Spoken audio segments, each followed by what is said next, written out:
Hello, I'm Michael from Attitude. Thanks for joining us today.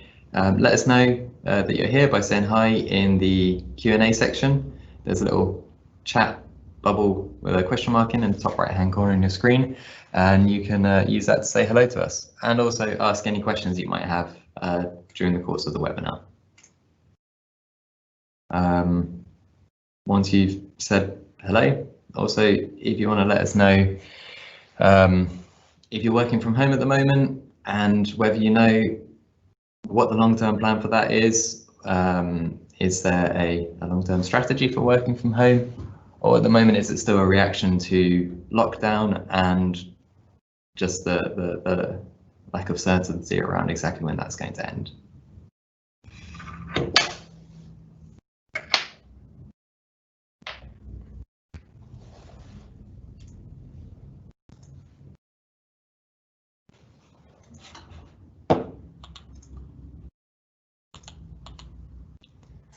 Hello, James. And good morning, Laura.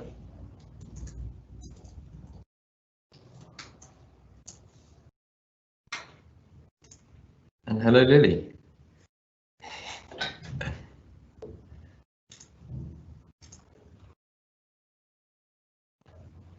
Morning, Simon. Mostly back in the office now.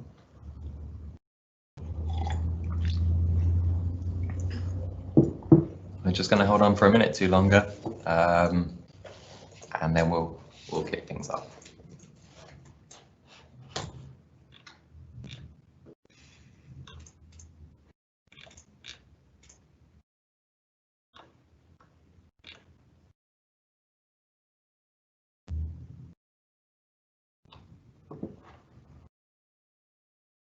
A lot of home working due to coronavirus for James, and I think that's pretty common, at least where it's easily done, where the job allows it. Most people that I know are either still working from home or have started doing shifts in the office with a reduced number of staff in the office. Just start being able to mix and get people out of the house.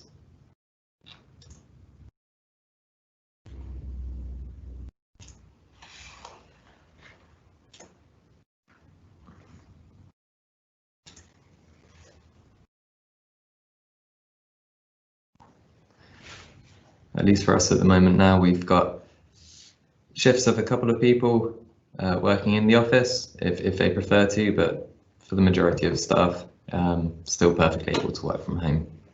But one of the benefits of being in an IT company is that we're very well set up to be able to do that.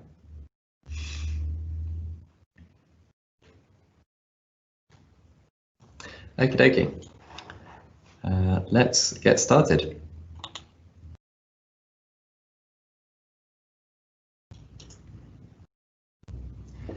So for anyone that hasn't found the Q&A button yet, it looks like this, and it's going to be somewhere up here for you. The topic for today is staying cyber secure while working from home. My name's Michael. I'm a virtual IT director or an account director at Attitude. I've been working at Attitude for just under 2 years now, and I've been working in IT for about 9 years. One of the things I really like about this role at Attitude is that I get to talk to lots of clients about these kind of things, looking at their IT in detail and really seeing how we can make improvements, make it more secure, or just make it easier for people to do their job. So,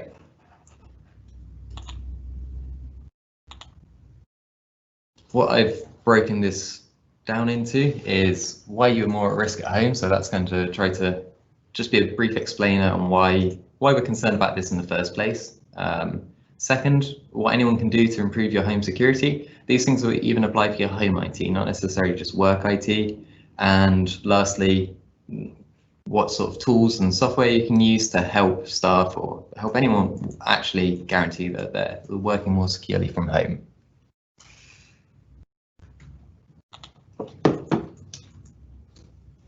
So, section number 1, what is the risk that we're talking about here. It's going to be something that we come back to, and all of the suggestions or the ideas around why we're going to be doing these things is to try to reduce risk. So the kind of things we're talking about is something can get onto a computer, like a virus, and that will cause its own problems.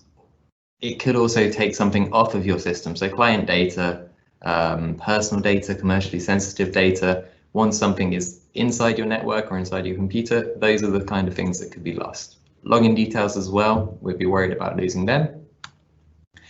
And the sort of problems that you see coming off this are directly financial, so fraud or a breach of compliance. Reputational, it gets out that you've lost client data or that you've lost some data, and clients all of a sudden are a bit less confident in your ability to securely look after them.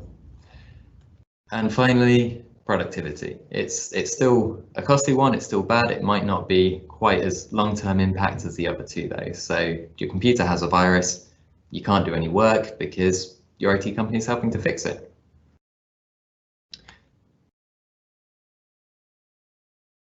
So this section is a brief look at why there's more of this sort of risk at home than in the office. So we're going to start with a traditional office structure. So you've got the internet up there at the top. You've got a big firewall, and that's the sort of traditional security approach that we had in IT. We put a big security barrier between the outside world and the inside world. We'd trust everything in the office network and we'd say no to any outside access. However, times have changed and it's not really realistic anymore. So what we aim for now is some opening up so people can work from home, but applying this idea of defense in depth. So if we look at other bits, you're going to have some network equipment, you've probably got a server, you might have moved to the cloud already. Lots of people still have servers. Company-owned workstation. You've got Wi-Fi, because it's a managed company network, it's got a guest network. So somebody brings in their phone or a client brings a laptop into the office, they connect to guest Wi-Fi, and we use the security equipment to send them straight out to the internet. We don't let them get anywhere near your computers. Looking in detail at what we're doing here, this security firewall might even be receiving security updates every half an hour. So the latest threats, your IT company, we're checking to make sure it's up to date, that it's not got any known vulnerabilities. We're checking the Wi-Fi. Every single bit of kit here is going to have some sort of update that needs applying, otherwise it's going to be vulnerable. Server restarts, and an important bit of the managed service is actually this computer is supposed to have an update, but it's failed for whatever reason. That alerts us. We assign a technician to have a look at it. We make the problem go away, and then we know that the computer is up to date and safe. There's no chance of it accidentally getting missed for several months and becoming a big chink in this armor of cybersecurity. At home, that looks a bit different. You've got the internet connection. You sort of have a firewall, but it's consumer grade, so it's a bit more of a simple device. It's also going to have come with some default settings, so we know the IP address, username, and password to get in. If you're lucky, maybe the manufacturer set a more secure password, but it's still not really a brilliant password right there.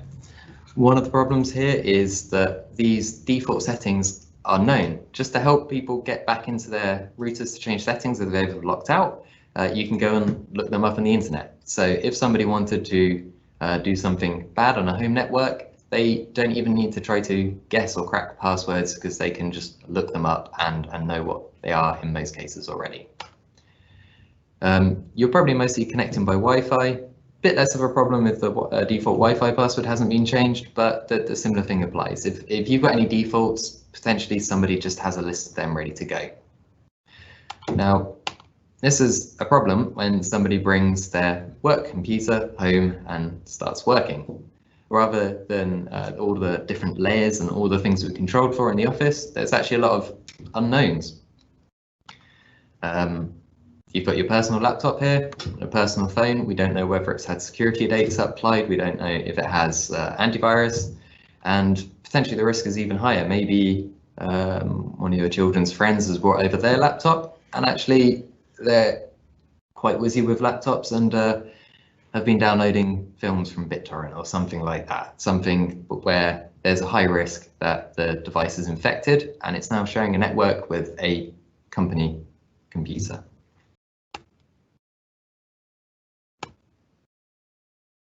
So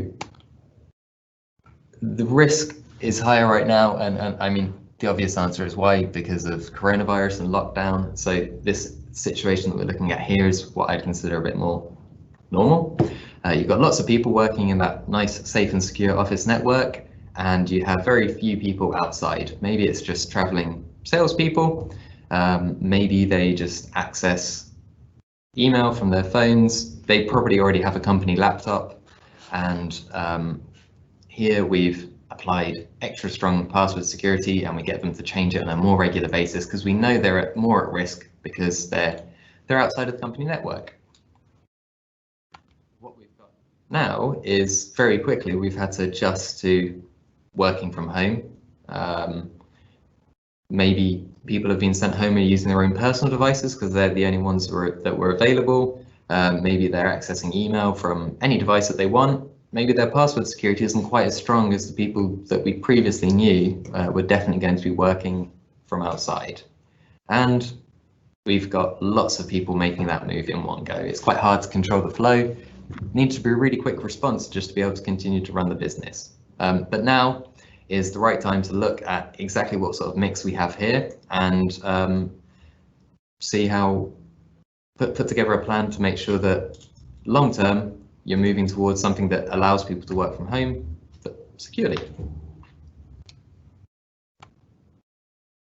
So what can anyone do to improve their home security right now? We talked about that default password on the router. That's a number one to change. It's relatively easy. The instructions are published. Probably your internet provider put a little piece of paper in the box asking you to do it, and maybe you just haven't because it works out of the box and it's easier. But really encourage you to do that. Changing the default Wi-Fi password. Once you're in there and you're changing the router's default password, it's only an extra little step to update the Wi-Fi password, and at the same time you could always change your Wi-Fi network name to something recognizable or a bit more fun. If you are going to change any of these passwords, please do make sure that you write them down on a piece of paper or store the password somewhere securely so it doesn't get forgotten. Make sure all your computers, laptops and smartphones are up to date. So that's something we're looking after for company devices, but actually a lot of people don't worry on a day-to-day basis about whether the computer's up to date. Maybe it's been pinging you those updates asking for a restart. Maybe some updates are stuck and you're not going to know until you go in and check. So if you're on a Windows device or a Mac, just go in there into the settings and search for updates and see what it's got to say there. Install a third-party antivirus. So both Windows and Mac laptops and computers, they come with an antivirus already. Year on year, the comparisons show that other third-party pieces of software are better. Bitdefender, Malwarebytes, ones that we recommend, they have free versions and they will improve the level of security on your device. Now, I know lots of people still think that Macs are more secure than Windows. Windows has definitely had a longer history of being heavily targeted by viruses. One of the reasons for that was simply that there were a lot more Windows computers out there, so they were an easier target. You could create a virus once and you know it could go onto hundreds of millions of devices. However, Macs are a lot more popular now, and as something becomes more popular, it becomes a bigger target. Do you need a new router? One of the things we're checking for is that the router is up to date and receiving security updates. IT equipment has a shelf life, and after a couple of years, it will no longer receive security updates. That means that people will find out things are broken. Bad people will know they're broken, they can take advantage of it, and there just isn't going to ever be a fix. You can just ask yourself if it's been hanging around for a couple of years. If you change internet provider, if you've had an upgrade, you might have got a new piece of kit anyway, and you'll be okay. It's worth asking the ISP if it has been hanging around, but just watch out, they might try to charge you for it. It just depends on who your internet provider is. I'm just going to check the questions.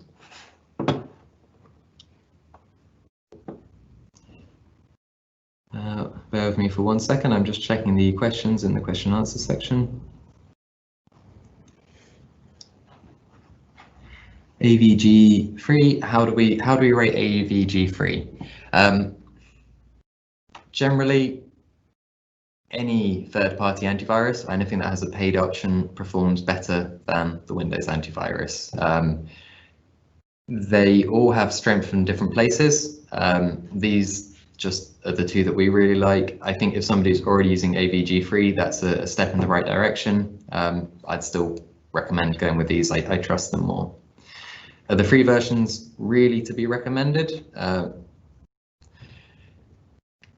The paid versions are better. They might have more features, but generally they're not completely cut down products, because there's this concept of, again, back to defense in depth. So these antivirus providers know that if they give antivirus away for free to people that may not be paying for it, they're actually improving security even for their paying users, because more people have antivirus. I wouldn't recommend the free versions for business, because we want to be able to manage and control it and know that everything is up to date. But at least in the home, absolutely, I think the free versions of Bitdefender and Malwarebytes are an improvement on the built-in antivirus.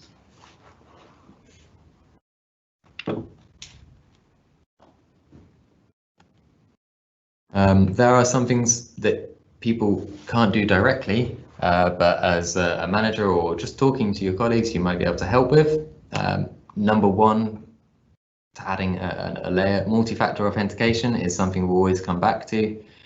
It's a really easy win. It really just boosts the amount of security you have in your accounts in an incredible way. So this way, if you're not familiar with it, when you go to log in, you get a code sent through by text, or you have to enter a code from your phone. You probably do it for online banking or lots of other services already.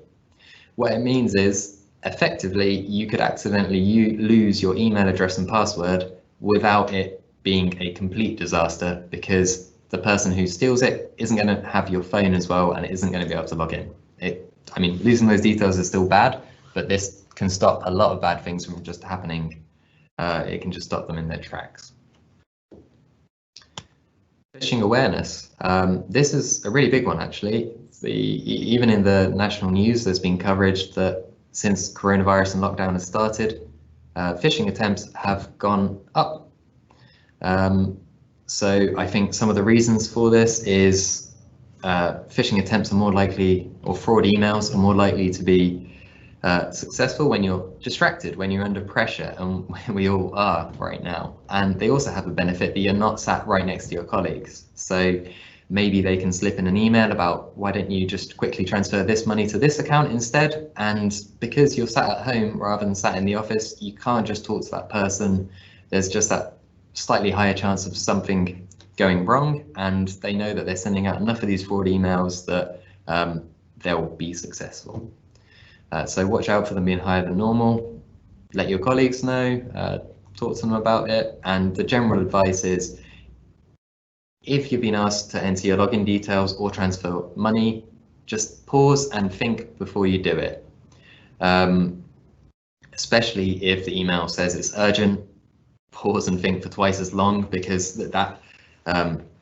talking about it being urgent is one of the ways that fraudsters just try to get you to do these things before you've really had a chance to think about it. If you have any doubts at all, speak to the person in question by phone. I've seen some really clever ones where you respond by email to say, hey, is this real? And the actual fraudster is on the other end sending you emails back saying, yes, this is definitely real. The person who actually owns their email account is none the wiser. And a fourth one, lots of people already have processes in place around large financial transfers. If you don't already, now would be a good time to potentially set a limit on how much money somebody can move without talking to somebody in person to approve it. Sort of like the MFA, that is a hard stop on letting these things get too far if they've started.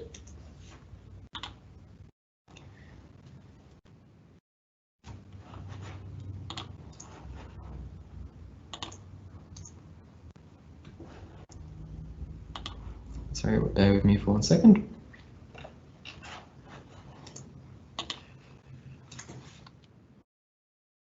How you can also help colleagues and in your own behavior, sharing files safely. So hopefully the IT setup will let you take what you need from work home to continue working, but there's always going to be those cases where you're just heading to the door, you've realized you've got something you want to check at home quickly, and you email it into your personal account because you know it's already set up in your laptop. This should be avoided as far as possible. As we looked at before, there's lots of controls on the IT provided systems. Personal email accounts, you might not have that multi-factor authentication set up. It's a lot more risky. The same goes with Dropbox or your personal Google Drive account. Really handy file syncing tools, but again, moving company information into those platforms is not a good idea. One, for security, and also long term, you can accidentally end up building a separate file structure, or somebody leaves the company and without realizing it, they've taken an important file along with them. USB drives as well. I think their day and age has really passed. Plugging a USB drive into your home computer, taking it into the office and plugging it into the office computer, really good way of accidentally transferring a virus. And there's also risks to your file and your work. It's really easy to lose a USB drive, and if you've got a key spreadsheet on there, there's no way to get it back. If it had kept in the IT systems, there's going to be a level of backup and a way to recover it. So the message here really is, if you think you're about to do something like this, just have a pause and think about whether a company system provides the same features. So you could email your own company email account, and you can log into that from home for most cases, whether you're in Office 365 or on Gmail or Google Drive.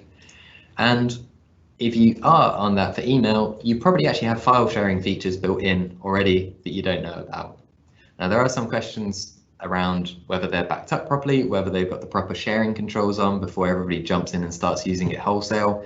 But just have a think about whether those features or tools might already be available, and ask IT or ask someone else whether they have any options, and I'm sure we'll be able to help out there.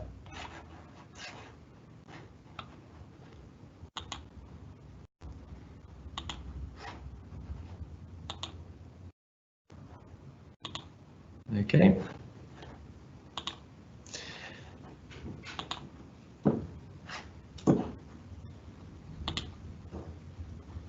So,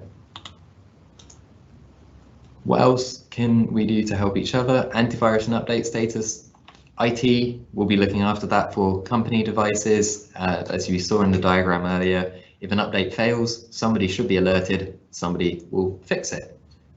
Just check in on your home devices, ask your staff to check in and make sure those updates are applied. And finally, one of the messages here is that we've moved quickly into a situation, and we need to decide what the future of home working will be and what your policies will be. Who will be allowed to, what devices they'll be allowed to have, and when you think you're going to finish moving from this sort of reactionary stage to a point where everything is settled. I think right now we might have eased up on some of the remote access security to get people working, and I think there'll be a lot of understanding for that because everybody's going through the same thing. However, the longer it goes on, there will reach a point where these sort of security concerns won't be looked on as kindly, because it's just going to have been so long since the initial need to quickly move to working from home. So This next section is looking at ways and software and tools for getting everybody working from home securely. And just bear with me for 1 second. I'd just like to check the Q&A.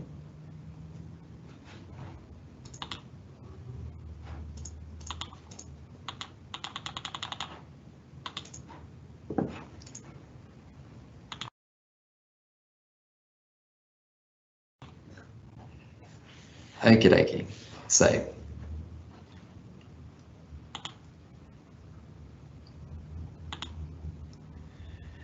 all of these things are going to have an element of security versus convenience. The more you could be incredibly secure, but that makes your IT incredibly inconvenient, and that has a knock-on effect for productivity, and also in some ways security. So if you have to jump through too many hoops to work, you're going to start emailing documents to yourself. You're going to use your home Google Drive, even though you shouldn't. There will be a tendency to do that. Or when you come to work, you're going to have so many logins and things to do that you get slowed down. So this first setup is sort of the ideal scenario for me as an IT person, and that's because it controls for all of the risks. So in this scenario, we treat everywhere like a branch office, and we say you can't work from home unless the same as I was showing for the office, you've got this firewall, you've got IT company provided equipment, and a company owned laptop at home, even with an internet connection.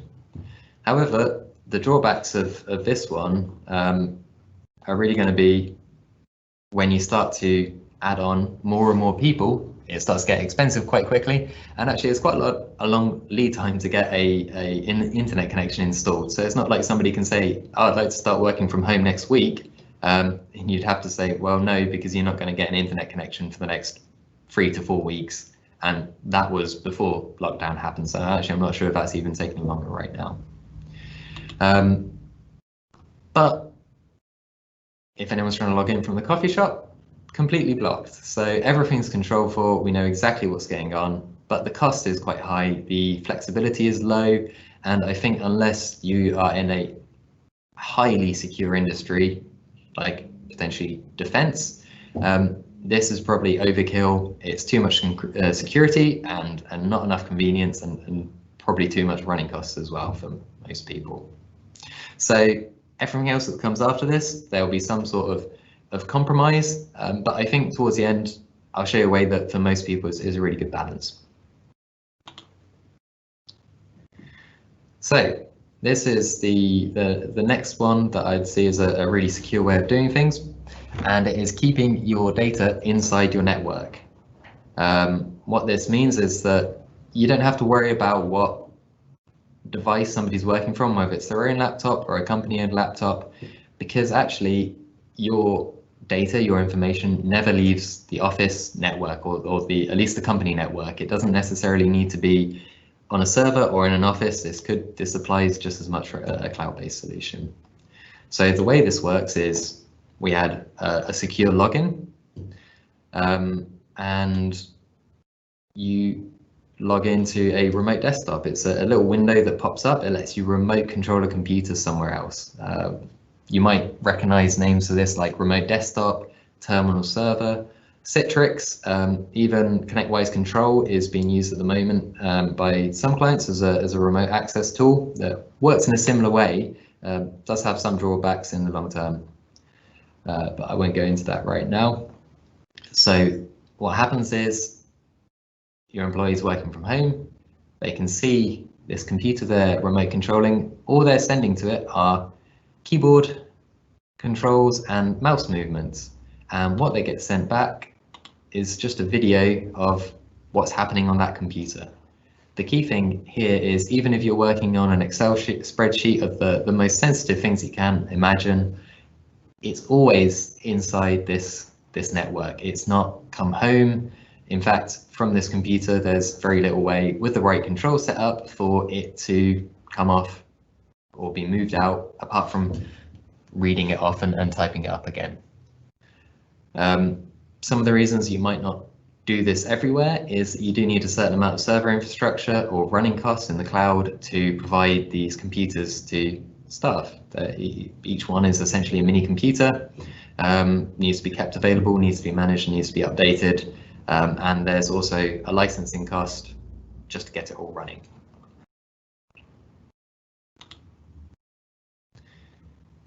So, worth touching on VPNs now. Sounds a bit old-fashioned, but they are really useful, and they're being used very widely at the moment.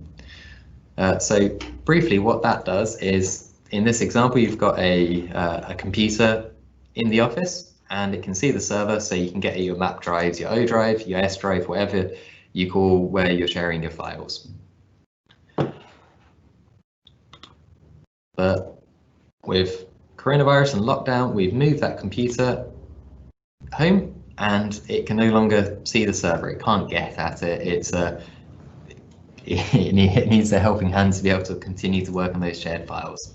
So we set the VPN up, and over the internet, it helps the computer find and connect to those mapped drives. Now, one of the drawbacks of VPN is that anything that goes over it, because of the way it secures everything, tends to go slower. So you can use a VPN as a security tool in a sense and send everything through the server, through the company network. So in this case, you want to go to a website and it goes off over the internet, back down to the office and back out of the office to the internet, or a Teams call. And these extra steps can slow it down unless you have a really good internet connection and the kit in the office to support this kind of high performance connection. A lot of people don't have this, so you'd find using the VPN quite slow.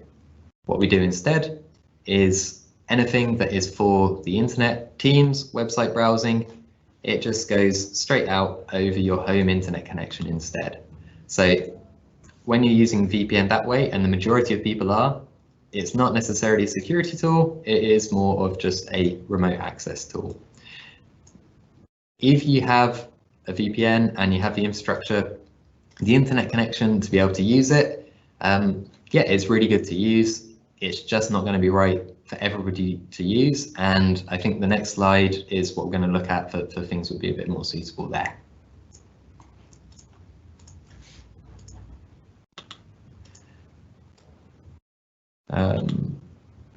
Okay, so back to layers of protection. Somebody's working from home. Ideally, it is a company-owned laptop because we know that the updates have been done. We know the antivirus updates have been done as well. There is some flexibility for having your own device in the mix, but it is less secure, and you need to work a bit more on potentially even the policy that you have with employees and with staff and what devices they're allowed to use. So the first thing we're going to add to this mix is multi-factor authentication. We've talked about that one already. It's an easy win for strengthening security. Another example of this defense in depth strategy, or another layer, is advanced email filtering. So email is a really good way of getting viruses or getting fraud emails from outside of the network onto your company devices. So for any clients with a support contract, they have filtering built in, and this is something that we apply just because it's so useful. But in this example, bad emails trying to come in, it goes through an extra stage of scanning, and if there's any questions about it, you can view it in the cloud. So you're not letting any suspicious email even get to your computer before you've checked it. If we're happy that it's safe, then we release it and it comes through down to the computer. The other thing that we can do is also try to add an extra layer where the fact that you're not working behind a big secure firewall like we saw in the Office network earlier, we can add some of those protections in a more basic way, but it's still extra layers. So somebody at home tries to go to the internet, and with an extra piece of software, we're checking what they're going to. If it's a known bad website, if it's a website that we know has viruses or is suspicious, or it's a category that somebody shouldn't really be going to, gambling, other things that are normally blocked in the office. This software checks what you're doing, and if it's unsafe or disallowed, it won't let you go to that web page. This is really useful because as an example of how the layering works, even if a fancy new forward email gets through the filter, gets by you, gets to the computer, and you've clicked a link to go to a website, this little bit of software is checking to say, hang on, I don't think you're going where you wanted to or where you think you're going. So I'm going to flash up a screen that says, sorry, you're not allowed to go here. Speak to IT and let's just work together to make sure that it's safe before doing that. In this scenario, this personal device, phone, tablet, it is blocked. One of the things we're going to look at in the next page is a way where if you are more cloud-based, we have quite a bit more flexibility to allow it for the right kind of work. Another layer is the checklist that we talked about. We can share a blog post that touches on most of the same topics afterwards so that you can run through it. Doing something like that, making sure everything's up to date, making sure router passwords at home aren't set to default, helps add layers of defense, but is not something that can easily be controlled for. So whilst it is really good, a lot of the other things I'd focus on are things that are controlled by IT and managed centrally, simply because you know if it's being done or not, and you know if something's going wrong, we can do something to fix it. Phishing awareness is a layer of defense. You need to be suspicious at all times, and certainly sending around some email reminders saying, hey guys, we're at a point in time where we're seeing more fraud emails than normal. Just think twice before you click anything. It'd be really useful. But we have seen in the long run, all of the studies, all of the results show that essentially, if you're not constantly being reminded or on an ongoing basis being reminded about the risk of phishing emails, you're over time you just lose that concern about it, and people just tend to forget, which increases your vulnerability. So some sort of ongoing training around phishing and fraud emails is really useful for just cutting down, making sure that last step is really secure. That can even be pretend phishing emails sent out by us, by your IT company, to test people. And if they click on something that they shouldn't have, if they start to enter their details, well, the good thing is it's a test email and it can flag up a reminder and say, hey, you've done this by accident. This is the things that you should be looking out for, and we're going to send through some training for you to do. Now, this step is one that is more for people that are already heavily in the cloud, so files in Office 365, SharePoint. Everybody's in a different stage on the cloud migration. If you've got a server, you might be able to do some of these things right now. You might not be able to do all of them, so it's definitely not off the shelf. It depends very much what you have at the moment and when you're expecting to sort of complete any migration into the cloud. I'd certainly see the previous slide as a good setup for most people, and this is something extra that could then be done once you've reached that point. So in the past, and a lot of the things that I've actually talked about so far, the worry or the concern is, where are you working? Are you inside the office or you're outside the office? A more modern way to approach it that we can do with the right tools is to ask, what are you working on? Do we trust the device? Does it have all of these layers that we've been talking about? And if so, well, maybe for most cases, you can actually use it anywhere that you like, especially because we're all moving around between the office and from home so much right now. So in this example, we've identified staff members that don't have any access to really sensitive data, HR, finance, things like that. And we've said, if you're going to try to log in from a company device, absolutely go ahead. We trust it completely, so you can log in from anywhere on that. That's no problem. We're not so trusting of your personal laptop though and your mobile phones, but we know that there's nothing too risky in your emails, and actually it'd be really useful for you to be able to see that kind of thing from home or from wherever you are. So if you want, you can access your emails from your iPhone, but not files.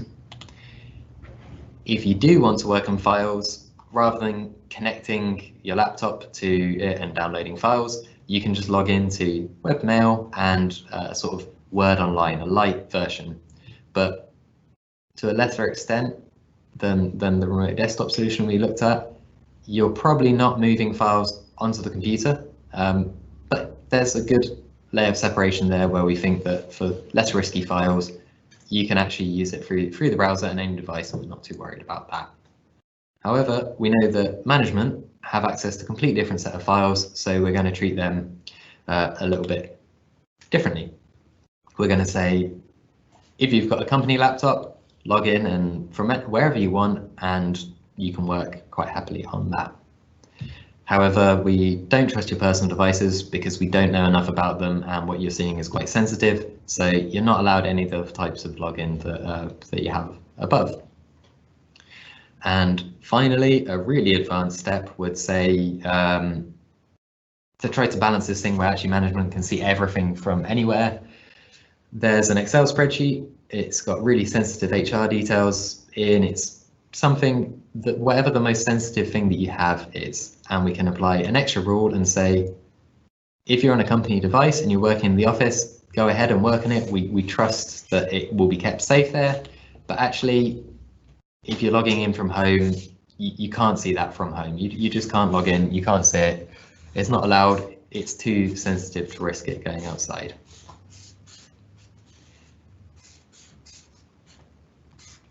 So that would be a final advanced step to really tighten up security and also give flexibility, because in this example, for most people, what you're saying is, if you have a company laptop, off you go and just open it up and start working.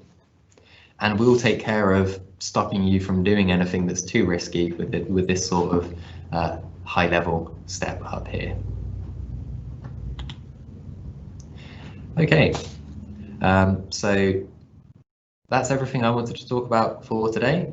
Please let me know if you have any questions. That's what we're going to be looking at now.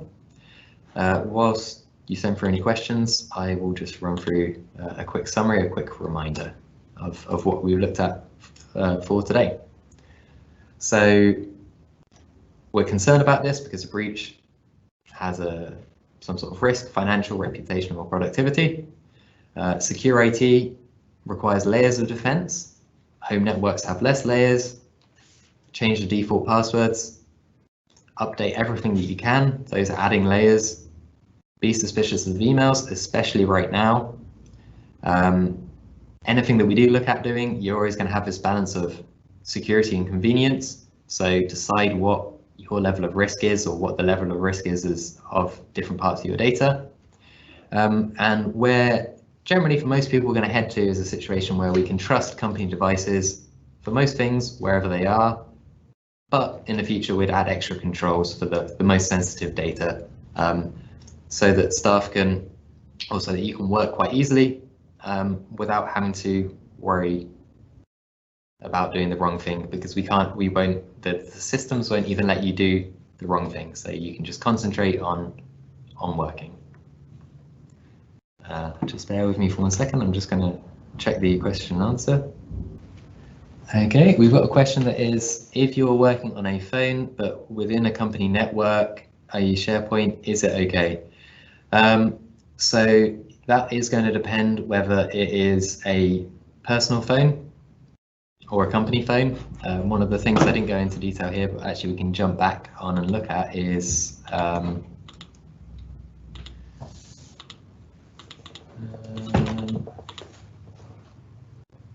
it's going to be this slide here. So If it's a company phone, it's managed and we don't worry about it. Yes, absolutely, you can use it. If it's a personal phone, the question is, do you trust people to use their own phones or not? If you completely trust them, you can allow free access, and at the moment that is the default. If someone wants to, for most people, if someone wants to add their email account to a phone, they can. You can wholesale block their phone, or we can actually, there's also a sort of midway house with some extra checks where we can say, yes, you can use your personal phone, but before you do, we're going to check that it has encryption, that it has a password, and that it has a lock screen on. And if it has all of those things, we know that we can mostly trust it to have access to company data. And even if you lose it, nobody can get on it, and we're covered on protecting the data there.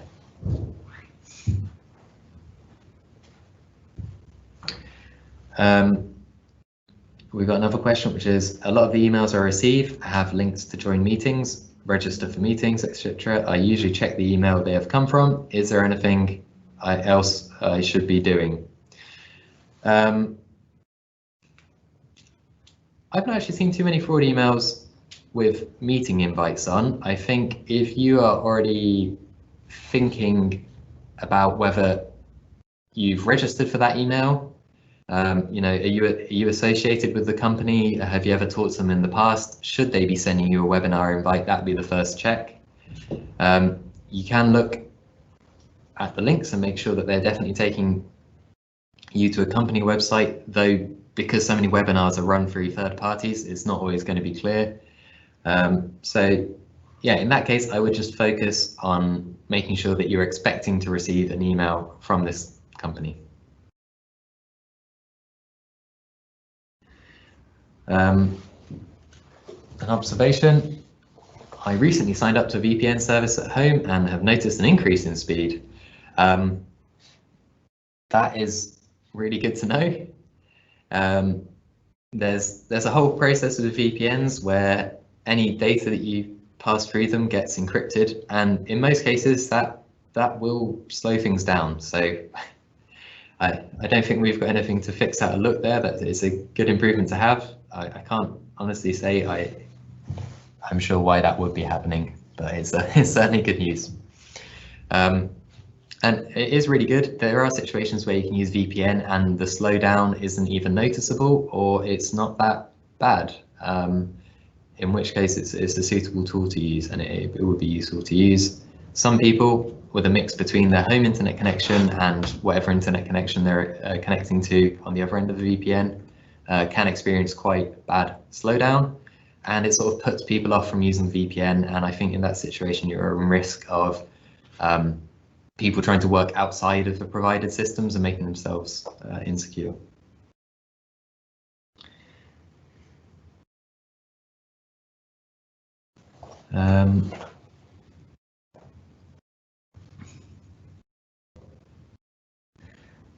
So we've got a question about the microphone not working.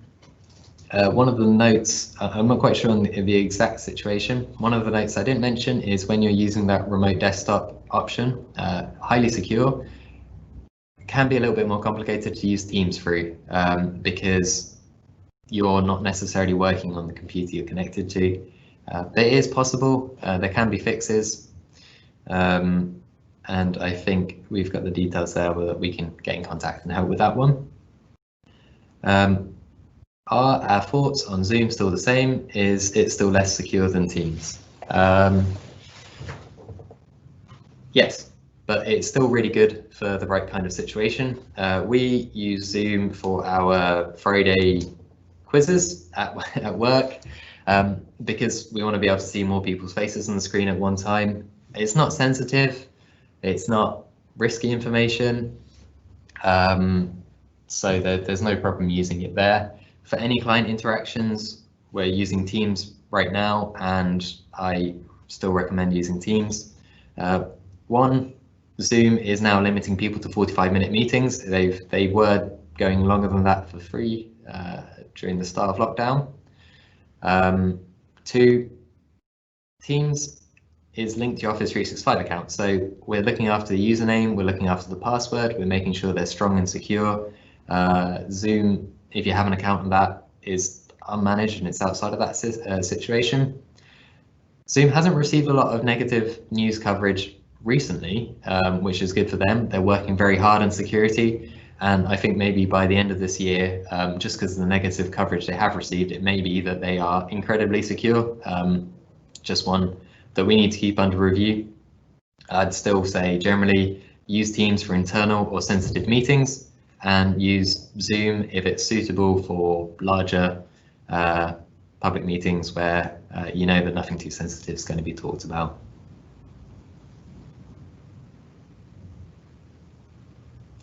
The next question is, should everyone let you know when they have changed their mobiles if working on them so you can check them? If so, what info do you need? Thank you. If we have all the controls in the right place, then we would know when somebody has a new mobile phone. So the point of any of these systems isn't to add more manual checks, because they could easily be worked around or missed, and that's where you start to have weaknesses that you're not aware of.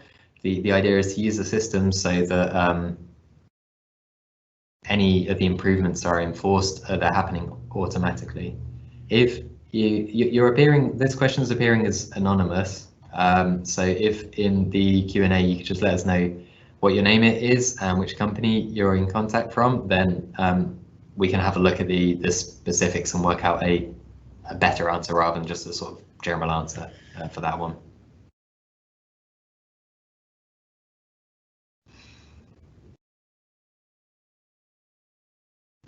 Okie dokie. Just give you a few more minutes if anyone's got any other questions or thoughts.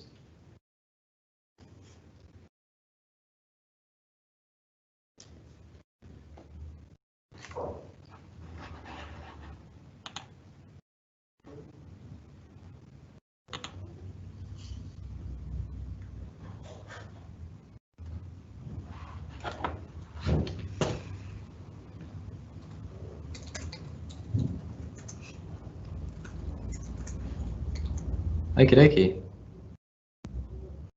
I don't think we're seeing anything extra through right now. So I think we've reached the end. Thank you for all coming and attending. It's been really good to get a chance to sit down and explain all of this in detail to you all. We'll be following this up with an email. So if you have any other extra questions, respond to that email and we'll make sure the right person from Nettitude sees it and is able to put together an answer for you. Thank you all very much for attending.